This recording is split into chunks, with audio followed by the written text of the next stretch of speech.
Let us continue with part 4 of today's lecture, the last part, symmetric encryption basics. So next week we will talk in more detail about symmetric encryption, but next week we'll mainly talk about modern symmetric encryption algorithms. Today I want to talk a little bit about the history of symmetric encryption. Let me first explain you what encryption is. So I've already talked quite a lot about data confidentiality. I've mentioned encryption several times. So how does it actually work? Symmetric encryption is one of the two main types of encryption. It's also called conventional or single key encryption because it uses one key. The other type is asymmetric encryption, which uses a private and a public key. So it uses two different keys. So that's why symmetric is also referred to as single key encryption. Asymmetric encryption is a very recent discovery. It was only first proposed in the 1970s. So until the 1970s, symmetric encryption was the only type that existed. And it's still widely used today due to limitations of asymmetric encryption that I will get into in a lecture in a couple of weeks. So algorithms like DES, AES, you've probably heard of them. AES stands for Advanced Encryption Standard, are symmetric encryption algorithms that are very widely used for encrypting all kinds of data that is being transmitted over the internet, stored on hard drives, and so on. So next week, we will talk about the DES and AES in more detail. And here you see the main concept explained. So what is encryption? Well, we have a message M, an encryption algorithm E. An encryption algorithm is basically a mathematical function that takes two inputs, namely our message and some secret key that we have defined, and transforms them into a ciphertext, C. So it's a function of K and M that has as output C. C is our ciphertext, and this ciphertext is sent over the network. Then on the other side, the recipient, in this case Bob, will use an inverse algorithm called the decryption algorithm, which is an inverse mathematical function of the encryption algorithm that takes also two inputs, namely the same secret key K, and that's very important. In symmetric encryption, there's only one key, so both the sender and the receiver need to use the same key. They need to share it securely in some way. And the ciphertext C, so it takes as input key K, ciphertext C, and returns as output the same plain text message M that Alice wanted to send originally. So now Bob and Alice have both M. They can both read M, while over the network only C has been transmitted. And there are two important requirements for symmetric encryption algorithms. The first one is the sender and the receiver need to securely exchange the secret key. This is very important because let's say some attacker can intercept the key when they are exchanging it, then it's no longer secure, and an attacker that knows the encryption algorithm and knows the key will be able to derive from C the message M, which of course we do not want. And this is actually a very difficult problem to solve, and we will have an entire lecture about secure key distribution. So this is actually not that trivial to properly solve. As we will see, there are a lot of possible attacks that you need to take into account. The second one is that we don't want an attacker, Chuck, a so-called crypto analyst, whom has knowledge of the algorithm, so knowledge of E and D, and knowledge about some cipher plaintext pairs, to be able to decrypt other messages. Because in general, it's quite easy for an attacker to find out what kind of algorithm we have been using. Like I said, the most common algorithm being used on the internet right now is AES. So if you intercept some message sent over the internet, chances are it's been encrypted using AES. And AES is openly available, so anyone can look at this algorithm and see how it works. So having knowledge of this algorithm should not enable the attacker to decrypt messages. Also, intercepting some ciphertext or even some ciphertext plaintext pairs should not allow the crypto analyst to derive other messages or the key. Because it's also quite easy to get some ciphertext plaintext messages. Let's say, for example, I use HTTPS, so secure HTTP, to send encrypted data to a web server and receive encrypted web pages. Well, the HTTP header in many cases is quite predictable and similar. So if someone intercepts my ciphertext, he can already derive with certain likelihood what would be the accompanying plain text message, because he can know more or less what the HTTP header looks like. So in case he knows this information, we don't want him to be able to decrypt other parts of the message or other messages. So these are very important requirements. And here I've written down this the concept of encryption mathematically. So we have our key space K, which is the space of all possible keys, message space M, all possible messages, and ciphertext space C, all possible ciphertexts. In many cases, for example, our message space and our key space and our ciphertext space are just bit patterns of a certain length. So then our message space may be all possible bit patterns of 100 bits length. The key space may be all possible bit patterns of 64 bits. So these are then basically all numbers between 0 and 2 to the 64th. It also has two efficient algorithms. So as I said, these are basically mathematical functions, E and D. E maps the key space and message space onto the ciphertext space, while the decryption algorithm D maps the key space and ciphertext space onto the message space. And E and D need to satisfy the correctness property. What does this mean? Well, this basically means that if we encrypt a message M with a key K, that's this part, and then decrypt the result of that with the same key K, then the result of the decryption is again M. This is obvious because if this doesn't hold, then the receiver will not be able to retrieve the original message M. So this is the correctness property. Basically says that if I encrypt a message and later decrypt it with the same key, that I get back the original message. Efficient, which I mentioned here, the algorithms need to be efficient, can mean different things. Theoretically, it may mean that the algorithm needs to have polynomial time complexity.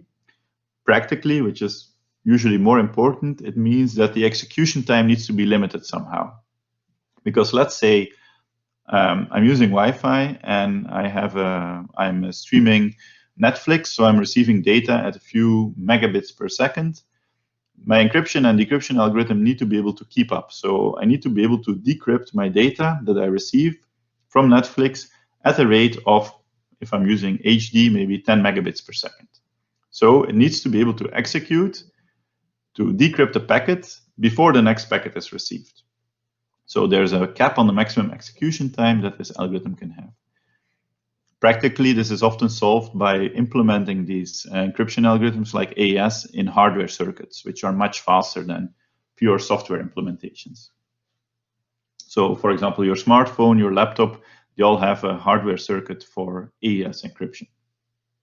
And even your Wi-Fi chip will have an hardware circuit for WPA encryption. And then I already mentioned cryptanalysis. So the goal of the cryptanalyst is to actually crack the code. So to retrieve message M from C.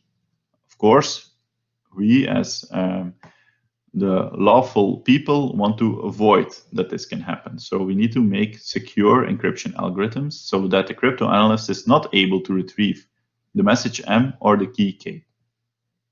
So cryptanalysis try to estimate the messages based on information that he or she intercepts from the communication. Being able to retrieve the message M is problematic, but being able to retrieve the key K is even more problematic, because once the cryptanalyst obtains the key, he will be able to decrypt all past and future messages that were encrypted with the same key. For this reason, many security services will actually force users to change their key very frequently. And that's why they use so-called session keys, which are only valid for one single session. So then if an attacker retrieves that key, once a new session starts, for example, a new TCP connection is set up, he won't be able to decrypt any messages anymore because the key has changed. And there are two main types of cryptographic attacks that the cryptanalysts use. The first one is cryptanalysis. So here the attacker will look at the nature of the algorithm or the plain text or the ciphertext and exploit specific characteristics of them to try and quickly find the key or decrypt the messages. For example, something I mentioned already, if you are using HTTPS, you know that every HTTP message will have an HTTP header that always has a certain, contains certain patterns of information. This can be used by cryptanalysts to quickly find the key or the plain text associated with the ciphertext. Second form of attack is more straightforward, but also is more computationally intensive. And in this case, the attacker just tries out every possible key. So if the key space is small, then brute force attacks become very fast, and they are the preferred way to go. If your key space is very big, then it becomes impossible to do a brute force attack in any feasible amount of time, and then attackers will rely more on cryptanalysis. On average, with a brute force attack, you need to try about half of the keys, obviously. So this is actually problematic, for example, in brute force attacks in DES, which was between the 1970s and the early 2000s, the main encryption algorithm used, because the key space was 2 to the 56th number of possible keys, so 56-bit key. And this was not enough. In the 1970s, this was enough to stop brute force attacks, but by the early 2000s, it became possible to actually crack the key with a brute force attack in a few hours time, because that's the problem. You create an algorithm based on the current computational capabilities, but 30 years later, computers have evolved a lot. They become much more powerful. And while brute force attacks may not have been possible in the 70s, they were definitely possible in the 2000s. And attacks can also be categorized based on how much knowledge the attacker has. And attacks where little knowledge is required are obviously easier to execute, but they are more difficult to find because these attacks are very rare, and good encryption algorithms will not really allow such attacks. While the attacks where a lot of information is needed are harder to execute because you first need to obtain all this information, but they're usually easier to execute because once you have all of this information, it's easier to find exploits and to overcome the security of the algorithm. So the most basic attack is a ciphertext-only attack. This one is quite easy to get the required information because it only requires knowledge about the encryption algorithm. And like I said, in most cases, the encryption algorithm is open source, so anyone can check it. And ciphertext. So basically just intercepting some ciphertext is enough to have all the required. So a passive attack to intercept a ciphertext sent over a network is enough to have the required information to perform a ciphertext-only attack. Obviously, many modern algorithms like AES are very hard to crack with a ciphertext-only attack because this is not enough information. Then we have the known plain text attack, where we have some random plain text and ciphertext. For example, a web service may allow me to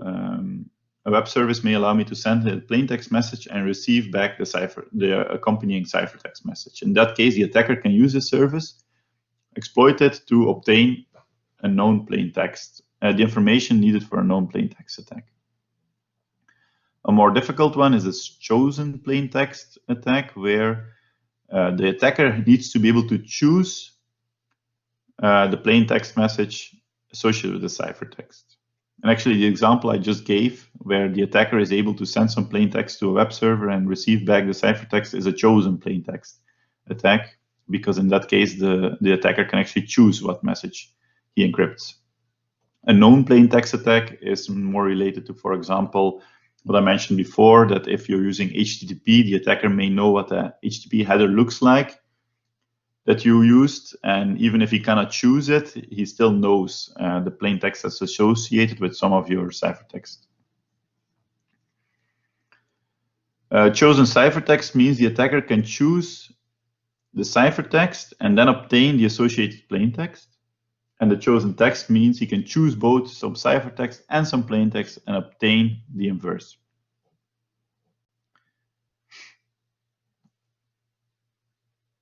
And in addition to the attacks, we can also characterize the cryptographic algorithms and systems according to different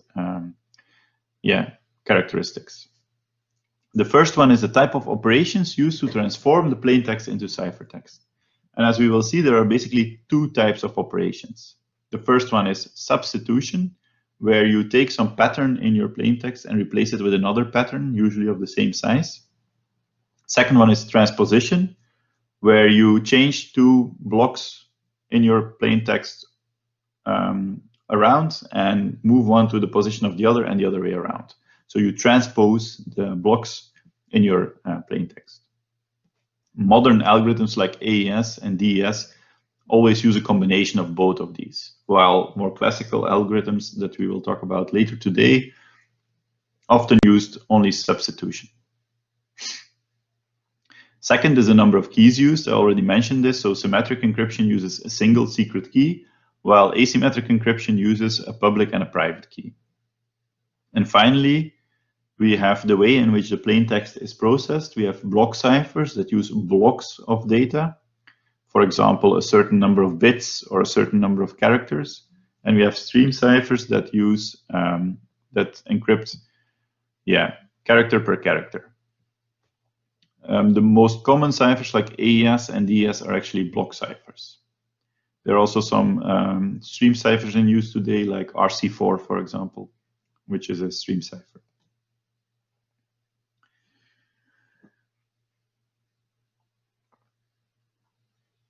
So now you know what is an encryption algorithm, you know what are attacks against encryption algorithms, you know what are different types of encryption algorithms. So let's start with a little bit of history about encryption. And it may surprise you, but already over 2000 years ago, people were using encryption algorithms, symmetric encryption algorithms. And the most known use was actually by Julius Caesar, who lived over 2100 years ago. And he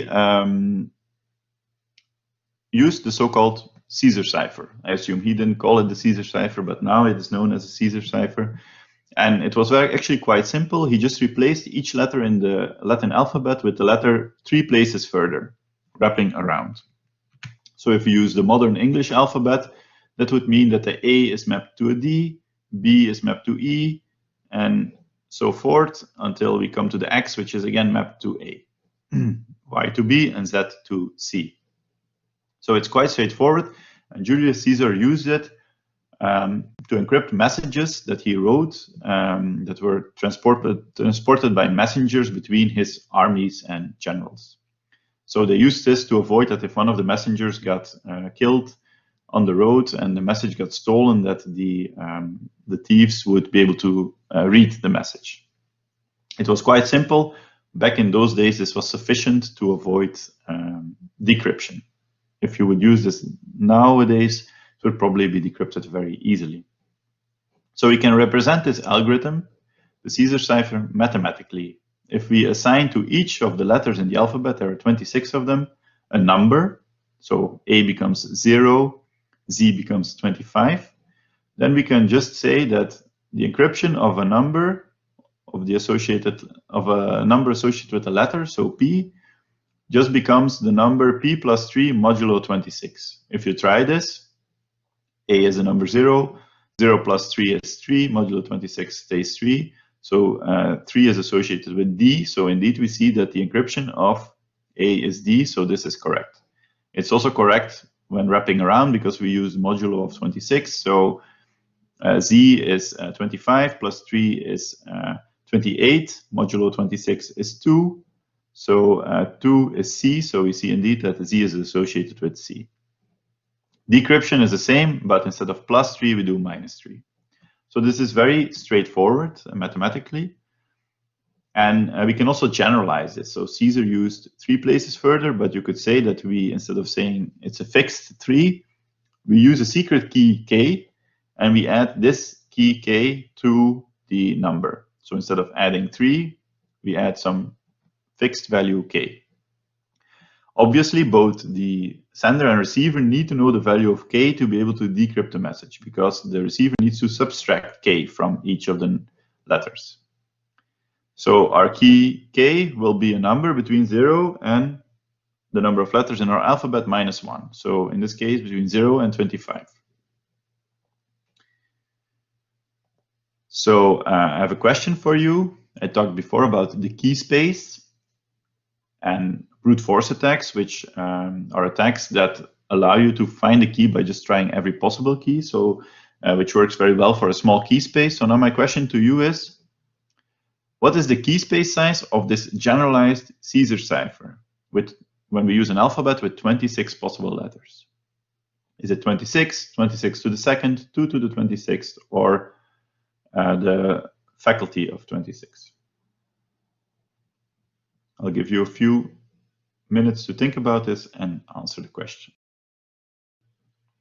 Let's take a look at what everyone has answered. And the vast majority have answered 26, which is indeed the correct answer. Why is the answer 26? Well, as I mentioned, if you have 26 possible letters in the alphabet, the key can add 0 up to 25 to your value to obtain an encrypted solution. So there are only 26 unique possible keys, and one of them actually does not encrypt the message at all, because if your key value is 0, then the encrypted message will be the same as the plain text message. But that is not the point. The point is that there are only 26 possible keys. So because of the fact that there are only 26, and if you don't count key number 0, then there are only 25 possible keys, makes it very easy to decrypt. And here you see an encrypted message, and here you see the decryption using all possible keys, and it becomes very easy to find the original message. I'll give you a few seconds to take a look at all of the messages, but if you can read plain English, you will quickly see the solution. So I hope everyone has seen that the right key is key number 3, because if we subtract 3 from each of these letters, we end up with a message, meet me after the toga party. So since we know the algorithm, and since the alphabet is only 26 letters, the plain text language is easily recognizable. It's very easy to find the right key. So we could write a program that just tries all possible keys and has some kind of English language detection. And whenever it detects proper words, it will find the key. It will decrypt the message. So as long as we know the language in which the message is written and we know the algorithm, then we can find the solution with brute force on a modern computer in a few milliseconds or less. And you would think that this is enough to make sure people don't use Caesar ciphers anymore, but well, you would be wrong actually, because I found some newspaper articles from in the last 20 years where people were caught committing crimes because they used the Caesar cipher. For example, in 2006, there was a mafia boss who was exchanging messages with his employees. So he was a boss of bosses of the Sicilian mafia, using 2,000-year-old encryption mechanisms to exchange information with his employees. And he was caught, and the messages were very easily decrypted. Also in 2011, an employee of British Airways was jailed for 30 years because he had sent messages to radical Al-Qaeda people, also encrypted using what they call here Jesus-era encryption, so using Caesar ciphers. So you would expect this would not be used anymore, but it seems people are sometimes stupid enough to still use it. So Caesar ciphers were a great invention 2,000 years ago, but I would definitely not advise you to use them right now. So people came up with better algorithms after the Caesar cipher. And one of those is the general substitution or the monoalphabetic cipher. What it does is it tries to increase the key space compared to the Caesar cipher, compared to the general Caesar cipher. So instead of shifting each letter by k spots, each letter is assigned a unique random letter from the alphabet. So here we have our plain text letters, and here we have a unique mapping to random letters from the alphabet. Each letter, of course, needs to map to a unique one because otherwise it's impossible to decrypt. So only one letter can map to D, in this case the A, J maps to Q, and so on. So if we have our plain text here, hello, my name is Jeroen, I just look at this mapping. H maps to K, so the first letter is K. E maps to itself, so second letter is E. Then the L maps to T, so then K, E, T, T. O maps to itself again, so O. So hello is encrypted as Cato. This is not a very good encryption because, as I said, E and O map to themselves, so it's still quite recognizable. So it would be better to have a mapping where letters don't map to themselves. But anyway, we can encrypt this message in this way. So my key is now basically this mapping. So instead of having a single number as a key, we have a mapping of each unique letter in the alphabet to another letter. So my question to you, what is the key space size of this general substitution cipher when our alphabet consists of 26 possible letters? Is it 26, 26 to the second, 2 to the 26, or faculty of 26? I see most people have answered already, so let's take a look at the responses. And nearly everyone thinks it's factorial of 26, and this is indeed the correct answer. Why is it the correct answer? Well, the number of possible keys, so the size of the key space, is the total number of permutations of these 26 letters. Because and the total number of permutations is equal to factorial of 26. Because let's say we first start with mapping the letter A. Well, we can choose out of 26 other letters, so 26 possibilities. Then for the letter B, we have 25 possibilities left because we need to choose one of the remaining letters. For C, we have 24 possibilities left. So the total number of possibilities is 26 times 25 times 24, 23, and so on times 1. So factorial of 26. In total, that is 4 times 10 to the 26th number of possibilities. This is a lot of possible keys, and this is actually quite of a good number for the size of the key space. It's very difficult to brute force this, even now. However, sadly, it's still possible to break this cipher. Not with brute force, but with cryptanalysis, so with smart methods to find the key. And the kind of attack we can use here is called the frequency attack. Because the frequency attack uses the relative frequency of letters to map the cipher letters to plain text letters. And this is problematic because normal languages like English or Dutch or whatever, they have different frequencies of different letters. And there's actually quite a big difference. For example, here you see the frequency, average frequency of letters in English. And the longer a text is, the closer the letter frequencies will come to this. So that means that if you have an English language text, for example, a book, about 12.7% of all the letters in this book will be E's. Then 9.56% will be T, 8.1% will be A, and so on. This means that if you encrypt the text in this book and then give me this text encrypted using the general substitution cipher and give me this text, there will probably be a letter there that occurs about 12.7% of the time.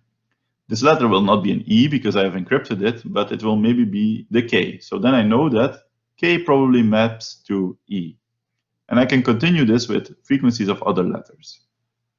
At some point, letter frequencies become quite close together, like for example, these two and these two. So then it's no longer possible to know for sure, but you can just try the possibilities, and the number of total possibilities will be much lower than the total key space size. It will be a fraction of that, and it will be much easier to test all these possibilities to find the right key. Here is an example. So here is a piece of ciphertext, and here are the frequencies of the letters in this text. So you have to know that this piece of text is very short, so the frequencies do not align perfectly with what I showed before. But for a text of a decent size, like a full page or several pages, the frequencies will become very close to what I showed in the graph on the previous slide.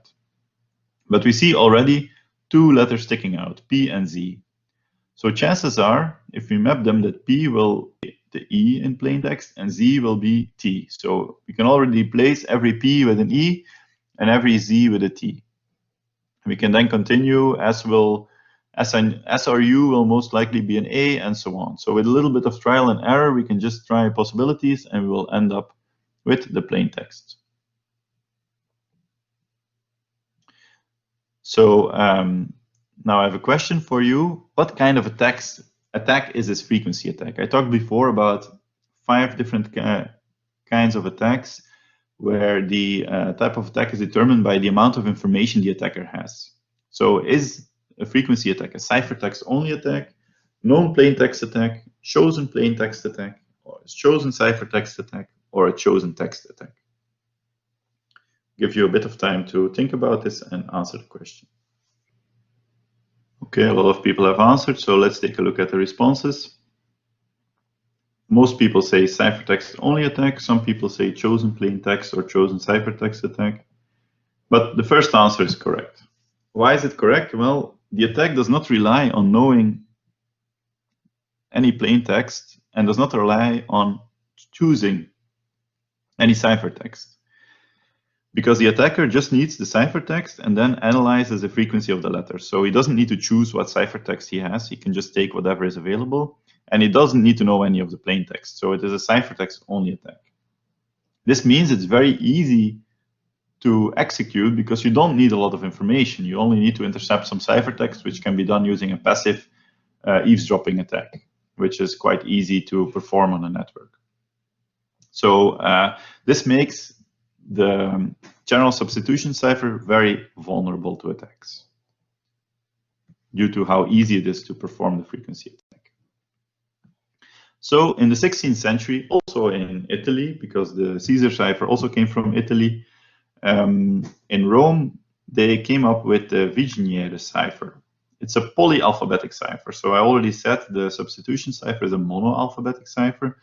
This is a polyalphabetic one, which basically means it combines the 26 monoalphabetic general Caesar substitution rules into a single cipher. So in this case, a key represents the order in which the 26 substitution rules are used to encode subsequent plain text letters. What does this actually mean? Well, let me show you mathematically what it means.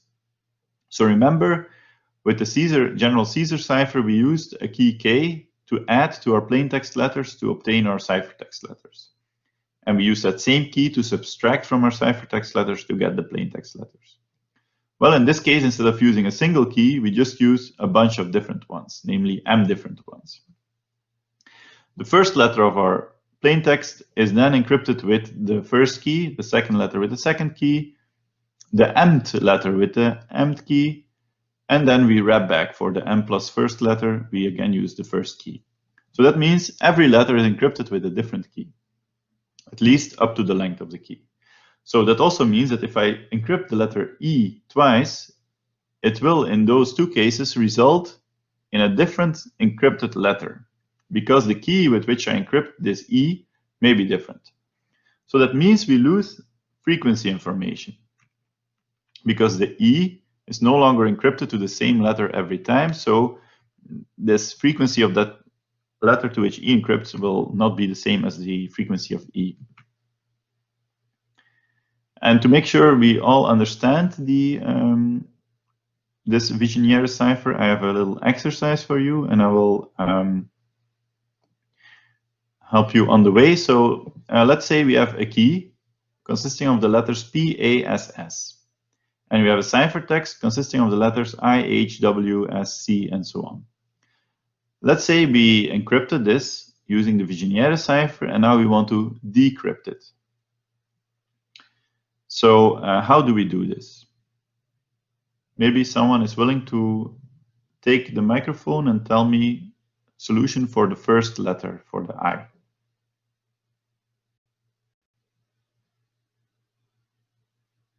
You can raise your hand in case you are willing.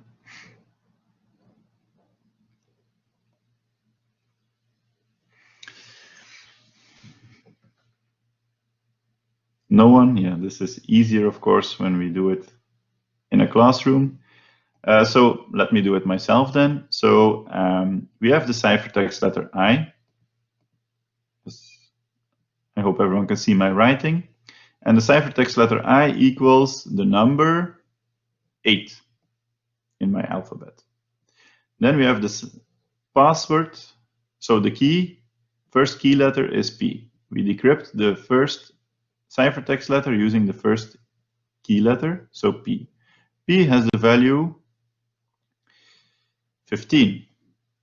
So what we do, according to the formula, we subtract 15 from 8. So the result is -7. So -7 modulo the number of letters, in this case 26. Yes, writing with this is not so easy. -7 modulo 26 is, sorry, not 21, but 19. So 19 is the letter T.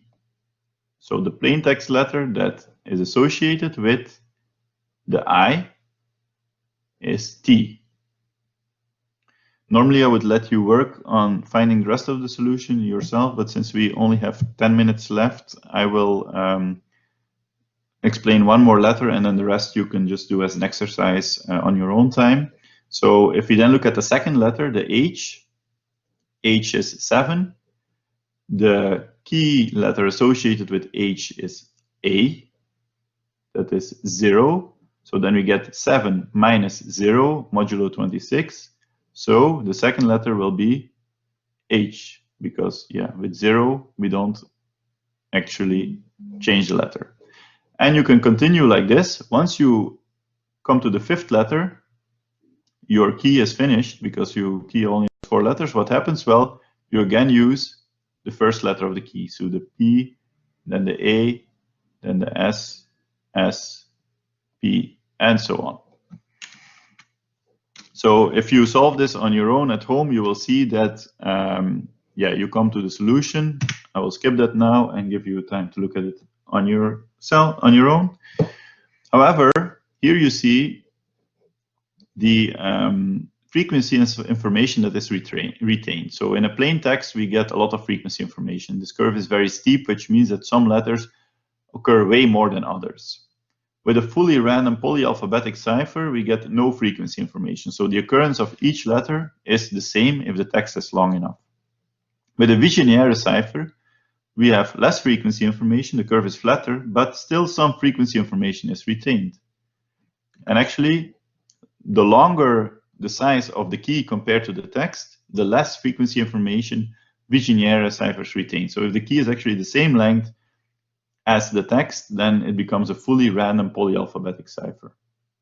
Obviously, in practice, your key cannot be the same length as your plain text, because then it becomes very hard to share that key. So since the Vigenère cipher still retains some frequency information, it's still possible to crack it using a frequency attack. How is that? Well, if we think about it, let's look at our previous example where the key is PASS, so 4 letters. Then the Vigenère cipher will basically be 4 monoalphabetic ciphers, because every 4th letter is encrypted using the same key letter. So the letter in the first position was encrypted with a P. The letter on the 5th position was again encrypted with a P. On the 9th position was again encrypted with a P. So if you just take out those letters on those positions, we end up with a monoalphabetic cipher. The same thing with the letter on the 2nd position, which corresponds to the same key letter being used as the letter on the 6th position, and so on. So a polyalphabetic cipher, once we know the length of our key, for example, in the exercise before, the length of the key was 4 letters, then we can reduce this polyalphabetic cipher into 4 monoalphabetic ciphers that we can easily use in frequency attacks. And I have a question to make sure everyone understands how this works. So let's say we have a ciphertext ARVSDUKLIO encrypted with Viginiere and a 2-letter key. How do we derive from this? We know the key is 2 letters long. We know this is a ciphertext. How do we derive from this the the different monoalphabetic ciphertexts? So I already kind of gave away the part of the solution, but I'll give you a bit of time to think about this and to answer. Let's already take a look at the answers people are giving. Most people say C, but some people also think it's a B. Correct answer is C, actually. So most people had it correct, which is good. Why is it C?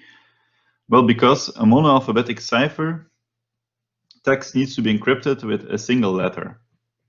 And if our key has 2 letters, then the first letter in our ciphertext has been encrypted with the first letter from our key, the second letter in the ciphertext with the second letter from our key, and the third letter in the ciphertext again with the first letter from our key, because it wraps around. So A, V, D, K, and I are all encrypted with a single key. So together they form a monoalphabetic cipher. So AVDKI is one cipher, and then RSULO is the other one, because these letters have been encrypted also with one key. And by doing this on a longer text, we could end up with then 2 monoalphabetic ciphers with a lot of frequency information that we can crack using a frequency attack. And to give you a more practical example of these kinds of ciphers, rotor machines, which were very Haroldas asks, how does it work with white spaces? Well, if you want to add white spaces, then you have to extend your alphabet. So instead of 26 letters, you need to add then also the space as one of the so-called letters. So in practice, of course, this will not be done with the 26 letters of the alphabet, but more with all letters and all symbols. For example, you could have all ASCII symbols in your alphabet. And then the number of possible letters becomes bigger, because also capital letters, numbers, spaces, all these things need to be included in the alphabet, and all of them are encrypted. For example, if you use ASCII, then you take the bit pattern of each associated with each of these symbols, and then add a number to it, and then again convert that to an ASCII symbol to do encryption. Is that clear?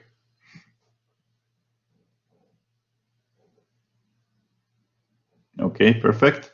So rotor machines were actually mechanical machines that implemented these polyalphabetic substitution ciphers like the Viginiere cipher. And they were widely used before computers were around, so in the 1800s and early 1900s. And for example, in World War II, the Germans used a machine called the Enigma machine to encrypt data. You see a picture of it here. And it was a type of rotor machine. And basically what happens is when you type a letter, it's like a typewriter. Some mechanical rotating disks are used to actually convert that letter into another letter based on a multi-character key. So you use a key which is basically mechanical. The key is mechanical, so you insert your mechanical key into the machine, and then you start typing. And if you want to change the key, you insert another mechanism, and then you can type the new message. But because of this frequency attacks, the Enigma machine was actually quite easily cracked by the Allied forces during the war already, so it wasn't very useful. So it is vulnerable to frequency attacks. So what did we see today? We talked about security, about security basics, and what are the goals of security, namely the confidentiality, integrity, and availability of systems and data. We talked about security services that consist of mechanisms to protect against security attacks that guard these 3 security goals. And we have two types of attacks, namely passive attacks that are harder to detect versus active attacks that are harder to prevent. Then we talked about symmetric encryption. In symmetric encryption, we have a message, M, that is being encrypted with an encryption algorithm and a secret key, K. Then we end up with our ciphertext that is sent over the network. This ciphertext is decrypted using the inverse algorithm of E, but using the same secret key back into M. A cryptoanalyst tries to derive M and K, either using cryptoanalysis or using brute force attacks. Caesar ciphers are vulnerable to brute force attacks because the number of keys is very low, while substitution ciphers have a lot of possible keys but are vulnerable to cryptoanalysis, specifically to frequency attacks. Polyalphabetic ciphers protect a little bit against this, but once you find out what is the length of the key, it is possible to convert them into monoalphabetic ciphers, so they become equally vulnerable to frequency attacks. Rotor machines are a type of mechanical typewriter that can encrypt data using polyalphabetic ciphers, but they are vulnerable to these frequency attacks, so right now they are no longer in use. So you can find this information in chapter 1 and 3 of the book, and also in week 1 of the online cryptography course. So in case you want to follow those lectures, or in case you want to read in the book.